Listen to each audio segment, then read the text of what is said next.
The views and opinions expressed on this program are those of the participants and do not reflect the views of BronxNet or the program underwriters.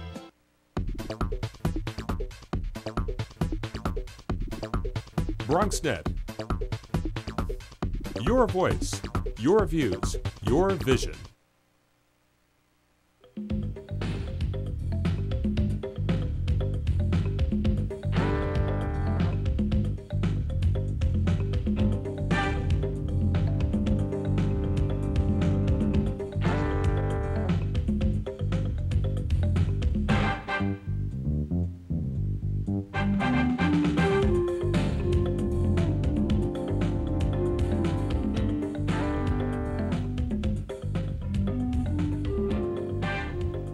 Good evening and welcome to BronxTalk. Over the last decade, there's been a wide discrepancy between plans that developers in the city have for Bronx communities and the agendas of the Bronx residents in those communities. Tonight's guest has been appointed by the borough president to represent the Bronx on the City Planning Commission, and the hope is that he can help bridge that wide gulf. If you want to join the conversation about city planning for housing, industry, parks, businesses, or anything else, then call in the show at 718-960-7241. You can also email comments to us at bronxtalk@hotmail.com, and we'll read those on the air during a future edition of Bronx Talk. Tonight, we welcome the chair of Community Board 2 and the Bronx representative on the City Planning Commission, Orlando Marin. Good evening, and thank you for joining us. Thank you, Gary. Good evening. It's a pleasure to have you, and congratulations on the appointment. Before we even talk issues, I guess it must be something of joy for you to represent the Bronx on the commission. It actually is, because it gives me the opportunity to discuss and talk about issues within my borough that to me have been very important and the catalyst for behind my decision to become an architect. Mm-hmm. Give me a vision. Tell me, okay, now I've got the position. This is something I've wanted to do. You've obviously been on the planning board and community board too. You've been involved in real estate for many, many years. Give me a vision as you undertake this responsibility on behalf of the Bronx of what kinds of things you'd like to see happen and you'd like to actually do with the City Planning Commission. Well, one thing that's very important to this borough, you know, we're a waterfront borough, is the development of our waterfronts. And for years, we have had our waterfronts for manufacturing districts, industrial districts. And throughout history, the use of those districts has diminished. And our contemplation for what those districts should become really hasn't come to fruition. And now is when we have the opportunity to work with communities, like the Hunts Point community, to develop those areas, those greenbelt areas, those waterfront areas, into areas for community as well as for industry that can live within each other. There are some districts there, manufacturing districts, that don't have noxious uses, which can lend themselves well to both pedestrian and industrial manufacturing use. Rather than lead the questioning here, I'm going to just leave it open. So what are the challenges to being able to really convert those areas into usable and even green spaces for the people of the Bronx? Well, some of the challenges are identifying the uses within that district and seeing how you can consolidate some of those uses. Some of those uses don't need to be waterfront anymore. They can be more upland. And explain what you mean by that. Well, upland is anything that's away from the water, and in zoning talk, it's basically you look at areas 100 feet or more away from water. So as further upland you go, away from the water, that's what we consider upland. Mm-hmm. And those areas, you know, of waterfront, that we have some manufacturing districts that have kind of outlived their use because they're not as manufacturing districts. As manufacturing districts. So are these private lands? Are they public lands? And then do you have to get somebody to develop it? Is it asking the city to pony up money, which of course is not likely to happen in the foreseeable future? What's the process that you would undergo, and do you have a specific spot in mind that, let's say, that you would start with that you'd like to create a vision for? And let me just, before you answer, explain one of the reasons for asking this. I always like to have the people of the Bronx get a vision for the borough of how we can do better. You're in a position to do that. You've got the floor. What do you see? What can we do? I see a lot of collaboration with communities, because that's key. That's identifying specific uses that a community has identified and working with that community, working with the local politicians, the local religious groups, making sure that what is planned for the community works within the community and takes a look at the entire community. Are there enough schools? Are there enough residential sectors? Are there enough industrial sectors? Is there enough open space for the community to enjoy themselves? Mm-hmm. There's a perception out there, and I'm sure I could come up with any number of examples of it, that with this mayor, if Mayor Bloomberg has a developer in mind, that can develop an area. We can certainly use the Kingsbridge Armory as a specific facility. If he's got an agenda in mind that he's going to push for that, whether it's necessarily what the community wants or not. In these cases, are there those kinds of developers out there that are going to, as I said at the intro of the show, going to butt heads with communities? Or do you find that in these cases there's going to be kind of a symbiotic relationship with the city of New York? You're always going to have a time where developers butt heads with communities, because what their vision is may be different from what the community needs. They may not understand totally what the community wants, which is why it's so important to have these dialogues with the community at hand so you can understand what they're looking for. I really think that developers these days are understanding that it is important, very important, to work within communities to take a look at what it is that they are actually needing, what the community needs, what's going to benefit the community, what's going to support once it's developed. Because if you develop something that really the community can't uphold, then you're developing a white elephant. It's sitting out there. This, of course, hasn't been the case in the recent past. That many developers have said, hey, we're coming into a community and we're going to do what we want, and they simply ram it through. And there are many examples of it. Before I move into some of those examples, I wanted to get back to what I asked before. Sure. Do you have a location in mind in terms of an example of the kind of waterfront development that you were talking about at the outset? Sure. I'm from Hunts Point, so I can specifically speak to Hunts Point, where we have a lot of manufacturing districts that at the back of the district has a waterfront connection that may or may not be in use. And one of the green belt missing links is that link around Hunts Point, where some of those parcels are difficult to get to. It's creating these easements that allow the development of the park, of this waterfront system that allow you to walk around. It's that type of a collaboration that helps us understand that we can live manufacturing and pedestrian living all at the same time. Would you turn it into a park and ask the city to rezone that land and all of a sudden say, you know what, this is now going to be parkland? And is that going to be possible? I mean, is this city property or are these private properties? Well, that's something that we have to grapple with, because some of the parcels are city parcels. So getting a jurisdiction over those parcels are pretty easy if the intent is to continue the waterfront, the green belt. On the private parcels, it presents more of a challenge, because now you have to have insurances to make sure that anybody traipsing through the green belt, if they get injured or hurt, there's an insurance to make sure you pick that up. And a lot of private companies are not willing to do that. It's easier for them to create an easement or deed the land back to the city, because then it's not their responsibility anymore. But that works well also. The mayor controls the numbers on the City Planning Commission. It's no secret. Yet the numbers aren't as swayed as 12 to 1. How do you see yourself being able to make this point and get cooperation so that you can get things through, like the kinds of projects that you're talking about here?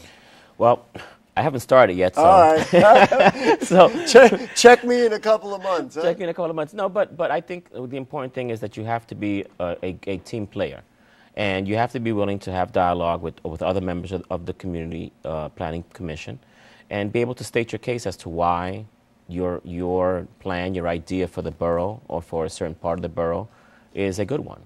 And so it's getting them to buy in. And of course, the idea is to present a plan that's well thought out and not half-baked, so that you don't have the opposition at the end of the day.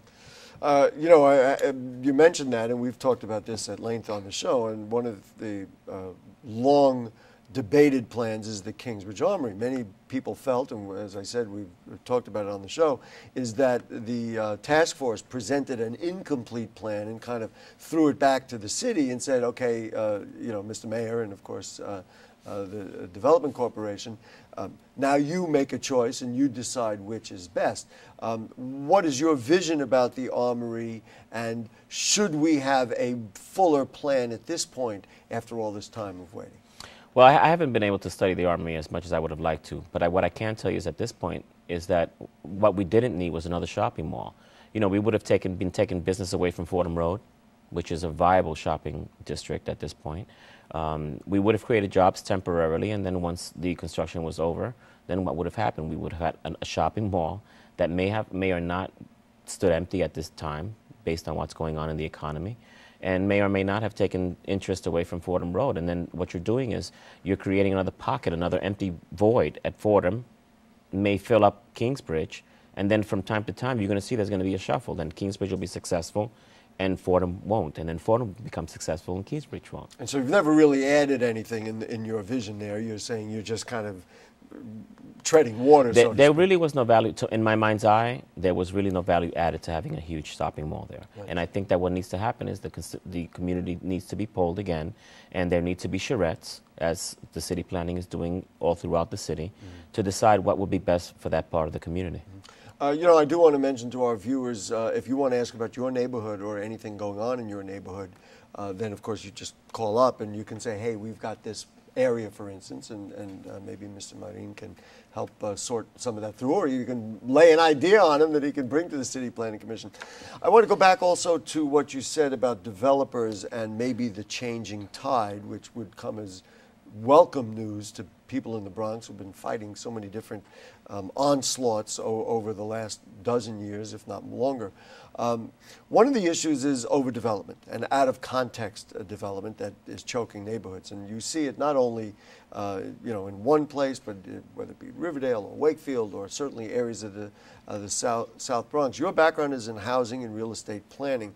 How do we solve the need for affordable housing that is not in a traditional block-busting way, which is what you're getting now in many areas? They'll take a, you know, what was a two-family home, the owner will sell it, and the next thing you know, before anybody even breathes, they're coming in and they're putting up an 8-story building on a block that's barely designed for it and completely out of context with the rest of the neighborhood. How do we balance those two needs? One is certainly for housing, but two, the need to keep stable communities. The City Planning Commission has begun to look at contextual zoning and has implemented contextual zoning throughout the city, which is to make sure that zoning districts are in conformance with existing districts, so that you don't have your 8-story, 12-story building in a pocket full of two-family homes. So I think that that's one of the first steps that they've taken to make sure that this happens. And you know, the other thing is that developers, again, have to be a little bit sensitive to communities and understand that while they may think that this is what the community needs, it in fact hinders more positive development, because now you're creating negative stigmas.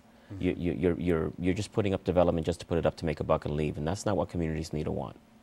We had a case which was recently publicized, and maybe this is different agencies going to butt heads with each other. The Board of Standards and Appeals recently gave a developer permission to continue an out-of-context development in Giles Place, which is actually not too far from here, over the well-organized objection of the people in the community who had fought the thing for 7 years.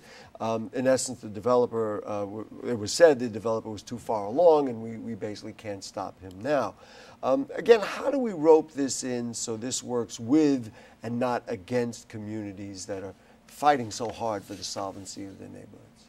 I'm surprised to hear that, because you know, we have agencies in place that are supposed to protect us against this type of overdevelopment or not as of right development beyond the building what is allowed within zoning. And the building department is the first agency that takes a look at these new developments and plans for these developments. I'm really surprised that they didn't pick up on this to begin with. But it was a complex legal thing. We don't need to go through all of it because basically they had gotten their objection in just at the deadline after he had already started. But we don't need to break it down. It's only one project. Right. But I'm just asking in general again how we keep this roped in for the benefit of the people of the Bronx. That's a very specific, community-specific and site-specific question. I guess I would have to have more details on that site.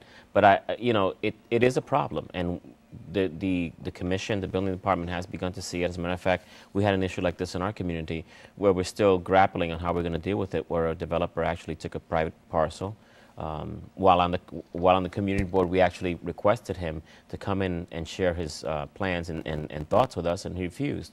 And he's actually overbuilt by 1 story, and we are grappling on what is going to be our response. And I say we, tongue-in-cheek. In this case, you're wearing the community board hat. Well, I'm not. That's why I say we, because as a result of my being appointed to the City Planning Commission, I've had to resign as chairman of Community Board 2. Right. Okay. So, unfortunately, I say we, like I said, tongue-in-cheek, because it's still part I live there. It's my community. It's still part of your blood, yes, frankly. It really is, although I'm not on the board anymore. Can't take the boy out of the Bronx. You sure can. Sure. You sure can. Now, when you serve on a community board, you know, I've been serving since 17. Right. So what do you think the community board is going to do? Or that's a pretty big challenge. The challenges are really taking a look at the project. You know, each project has to be site-specific, and you have to take each one as you see it. So it depends on, in my mind's eye, you know, is it worth asking the developer to take the overbuilt portion off? Or are we going to get some more affordable housing units that will fit in with the community and have community residents be able to afford into the building? You know, it's unfortunate this has happened, and I don't know all the specifics, but sometimes what you have to do is do your best with what's out there. And again, if we're going to get more affordable housing units, unfortunately, this developer is overbuilt, and it's not too much of an overbuilt situation. Consideration at the Board of Standards and Appeals is the first step when there is an overzoning. And maybe what you said at the outset is ultimately what holds, and we know you haven't already begun, you know, to sit on the City Planning Commission. But if you set the tone that, you know, in our borough, this is how we're going to do it from now on, and every time you bring something that's out of context or like that, then that begins to the process of change. Oh, you know what, we better not talk to Orlando about that because he's not going to go for it. I mean, right? It's true. That's a fair it is true. You have to have a representative on the commission that's going to be very attentive to the borough's needs, that's going to follow through and make sure that what's been planned and what's been thought for is of course, built, and that there is consideration for communities and understanding what they need.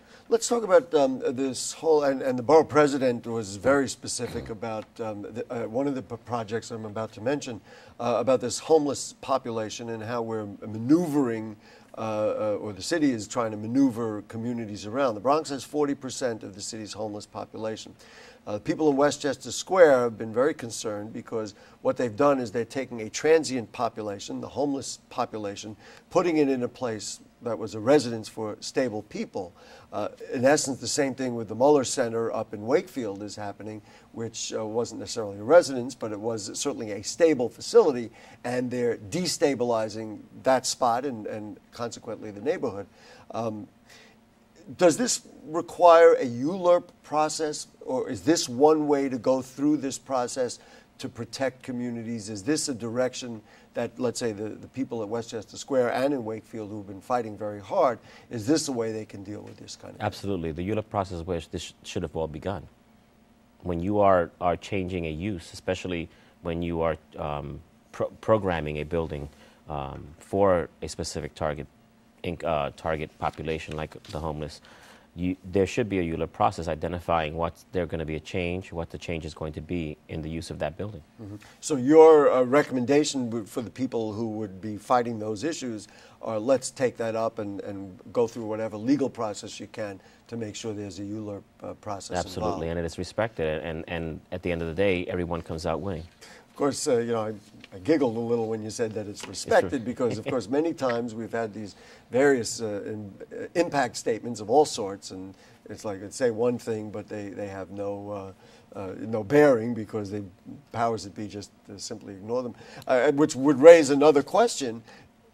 Is the ULURP process, is it necessary for the ULURP process right now to be strengthened in some way that would help protect communities? I think the ULURP process has been fine-tuned from when I first knew about the ULURP process back in the 70s. And it has been fine-tuned such that there's thought, there's careful thought and a process put forth so that there are no loopholes and that it takes its toll, it takes its process of where it should be. And people are beginning to, and they've understood it for a while, that the ULURP process is something that has to be considered when you're making these type of changes.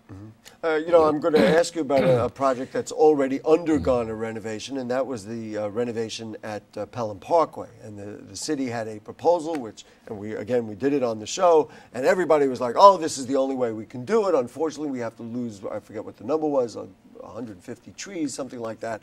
And then with the outrage of the community and the borough president, to his credit, was told, you know what, this doesn't necessarily have to be this way, and the whole plan was redone. The people around the Jerome Park Reservoir right near here are about to engage in a similar fight with the Parks Department and the DEP, you know, who are thinking about destroying hundreds of trees. I guess the answer then becomes the same. It's a matter of standing up and saying, you know what, this doesn't go on in our borough. Well, you know, the scare with Pelham Parkway became, it came to a head as a result of the storms that we were having, the age of the trees on Pelham Parkway. So there was a concern that there would be a liability issue, people would get hurt, homes would be destroyed. So the first, you know, response was, let's cut down these trees, these huge trees that have created this issue. It's Mother Nature, and we have to be honestly. And you know, you experience the city.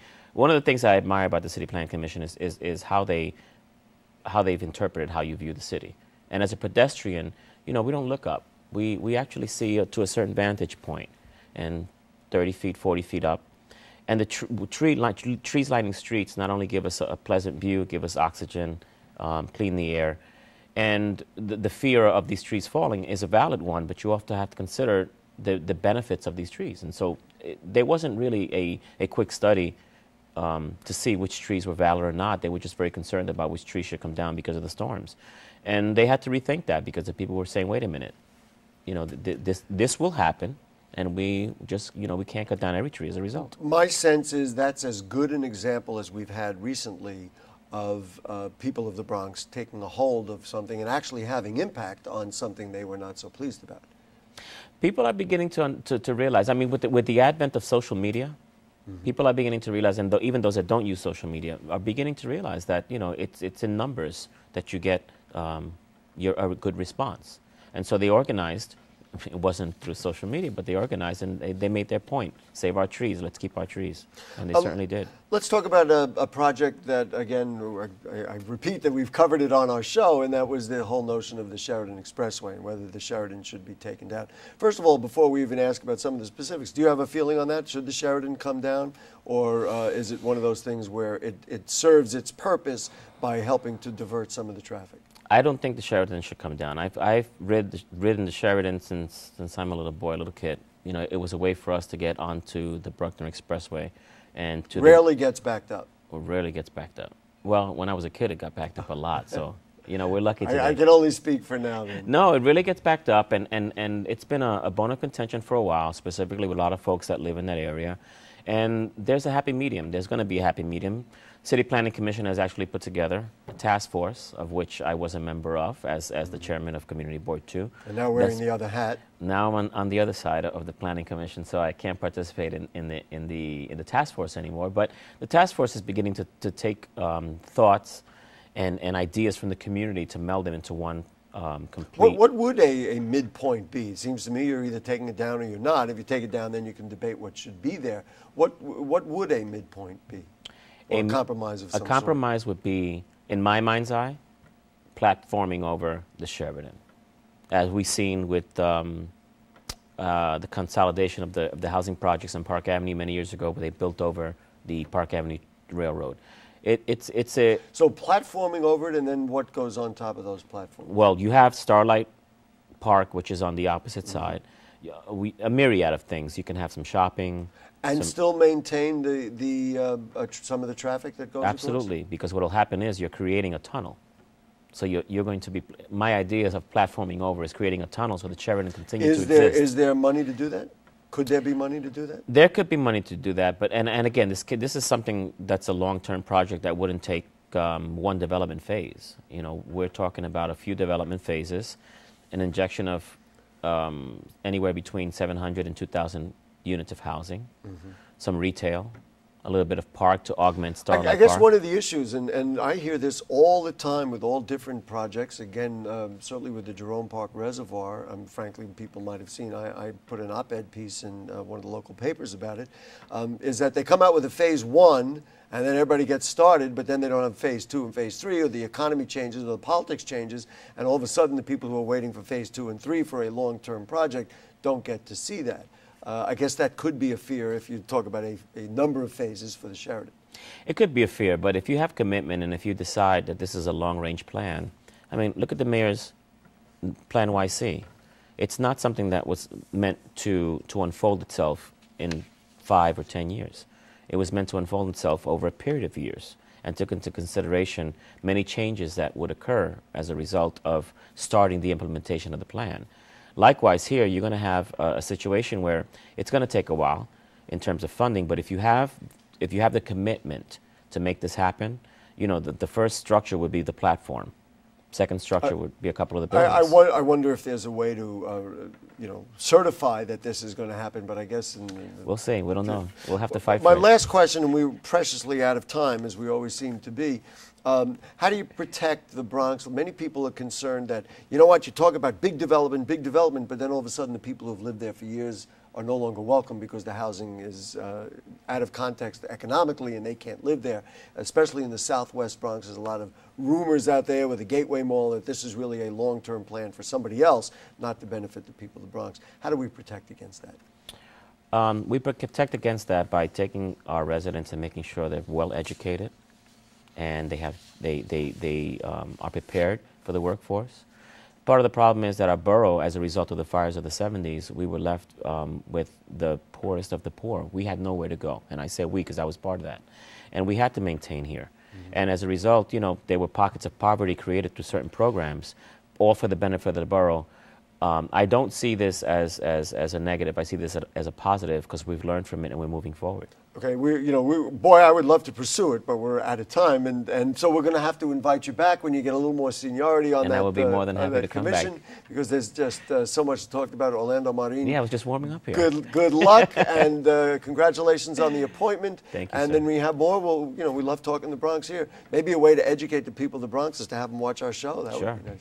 Folks, if you have further questions or comments on anything you heard on tonight's show, anything going on in the Bronx, then email them to us at BronxTalk@hotmail.com, and we'll read those on the air during a future edition of our program. Archives of Bronx Talk available at BronxNet.org. You click Bronx Talk, which is on the right-hand navigation bar. You can watch any show you want. And we'll see you next Monday night, and every Monday night at 9 for Bronx Talk. Special thanks to producer Jane Folloro, director Michael Arias, Dina, and everybody else, the cast of thousands that's around us here in the studio. And to you, good night.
Weight loss, it's one of the many ways to fight osteoarthritis pain.